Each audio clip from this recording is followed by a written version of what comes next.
Welcome back, everybody. Ed Randall with Cal Ripken Jr., the 1991 American League Most Valuable Player. Well, with all of the statistical achievement this year, talk about your pursuit of Lou Gehrig. And the consecutive game streak certainly seemed to die down, don't you think? Yeah, now it's the off season. I can talk about it a little bit. When you're playing in the season, it's counterproductive to think ahead and or even think behind. You want to really stay focused and think about the game in hand. But once the season's over, you can look at it. The biggest thing is when you have success that I had offensively, and especially having success late in the year in September, which I haven't had in the last 3 or 4 years. People tend to forget about you playing.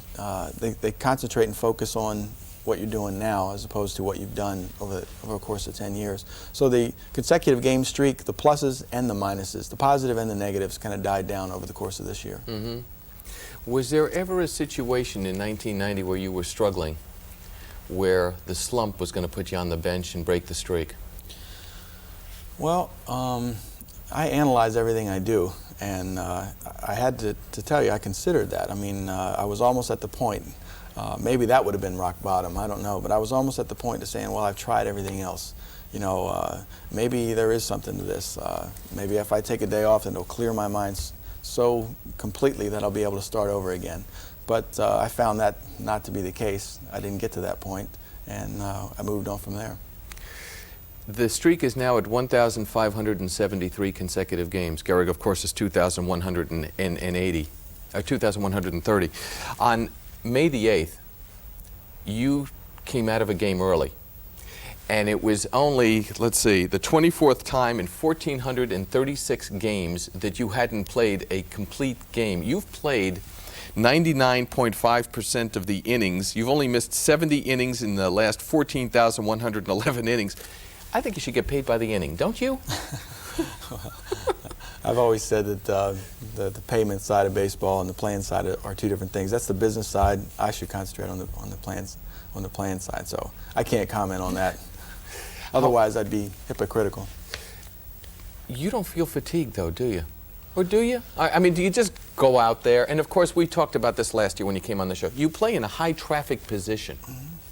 I mean, yeah, you feel physically drained sometimes. You don't feel 100%.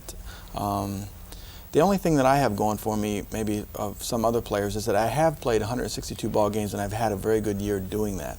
And therefore, I feel that when I feel bad, maybe it's August, or maybe you feel bad in May. I mean, you recognize that as just normal feelings as part of the season. That doesn't mean you should take a day off just because you feel that way. And in a lot of cases, go out there at 75%. You go out there and have your 5 for 5 days and hit 2 home runs, and you can't explain it. I read somewhere where Kirby Puckett said to you that sometimes he got the feeling that, or asked you, do you feel like you're a prisoner of the streak? Yeah, that was interesting. I never looked at it that way, that I can't even take a day off now if I wanted to. There's so much pressure to keep going. But fortunately, I haven't looked at it that way. I downplay the streak. I don't think about the streak. I just try to stay focused and do what I can on a day-to-day basis. Because that's, in my 10th year now, if I can really sum it all up, I want to maintain the same approach in my 10th year as I did in my first year. And the streak had no bearing on my approach in my first year, and it shouldn't have any bearing on my approach in my 10th year. Which may explain why Cal Ripken won the MVP award in 1983, his rookie season, and also comes back to win one 8 years later in 1991. He also has been named the shortstop for the Gold Glove in the American League. And here, as we go to commercial break, is a look at the rest of the 1991 Rawlings Gold Glove Award winners, starting in the National League.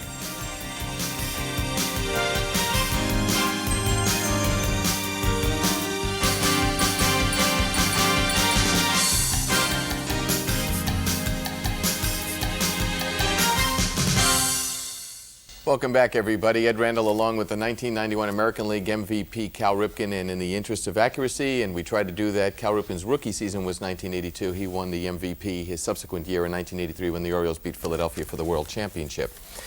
Okay, to the matter of the Gold Glove.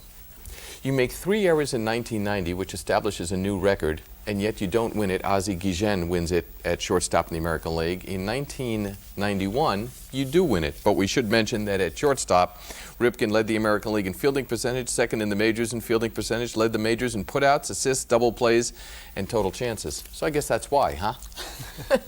Well, I think the controversy was created last year when I didn't win the Gold Glove, making 3 errors. I received a lot of attention, and maybe all that awareness worked in my favor for this year's voting. And this is your first one? My first one, yeah. There's always been a great number of fine shortstops in the American League, and that's been one of your problems. Oh, without a doubt. And I haven't worried about, I wanted to win a Gold Glove, and I think there were a few years where I was deserving of consideration. But it goes back to that same old thing. You can only do what you can do in the field, and however the voting goes, you have to accept it. So I look at the Gold Glove voting the same way as I'd look at the MVP voting. But yet this is an affirmation that Cal Ripken is as wonderful defensively as he has been offensively, even with 91 being an extraordinary year offensively. Well, I'm very proud of it, maybe more so than my offensive accomplishments, because the offensive side has come pretty easy. The defensive side has required a lot more effort. And my style of play, I'm a big person. You put me at the shortstop where I got to cover a lot of ground. I don't have the physical ability to run as fast either way as Ozzie Smith does. So I have to sit there and scientifically figure it out. And so it takes a lot of thought and preparation. And so I'm probably more proud that I've been recognized for a good defensive year. You have then, what you're saying is innate positional strength. Well, I'm forced to do that. I mean, it's a big area to cover, and if I can't cover all the areas standing in the same place that Ozzie does, then I have to say, well, let's cut down this area. If this guy's going to more likely hit the ball up here, let's split the difference.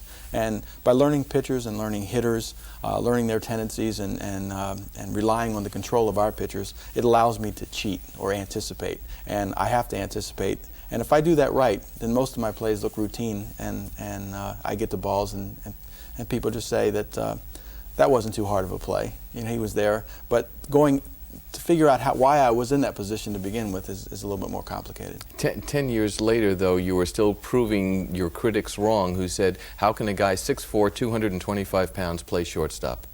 Well, it's just been in the last couple of years that every year, it seems like every off season, the club is toying with the fact that maybe we'll start Ripken out at third base and we'll try somebody else at shortstop.